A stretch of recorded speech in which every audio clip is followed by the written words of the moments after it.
तर सूरज चव्हाण यांचा माफीनामा छावाच्या कार्यकर्त्यांना मारल्यावर त्यांना उपरती झाली आहे। सूरज चव्हाण यांनी माफी मागितलेली आहे।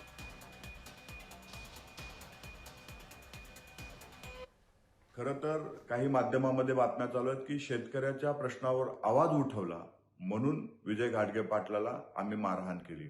मी स्वतः शेतकऱ्याचा मुलगा आहे। कुणी शेतकऱ्याच्या प्रश्नावर आवाज उठवेल तर त्याच्या पाठीशी उभं राहणं मी माझं कर्तव्य समजतो, परंतु त्या ठिकाणी असंविधानिक शब्द वापरला आमच्या नेतृत्वाबद्दल, म्हणून आमच्याकडनं तशा पद्धतीची कृती झाली।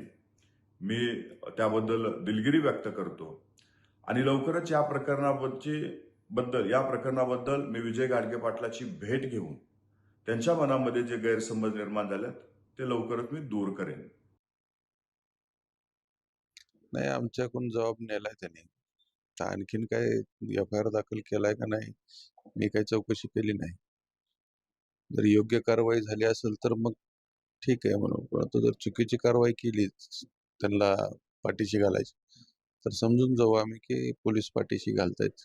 पोलीस त्यांचं, प्रशासन त्यांचं, सरकार त्यांचं। त्याच्यामुळं आता न्यायाची अपेक्षा करायची का नाही हा थोडा शंकेचा विषय आहे। बघू काय होतं।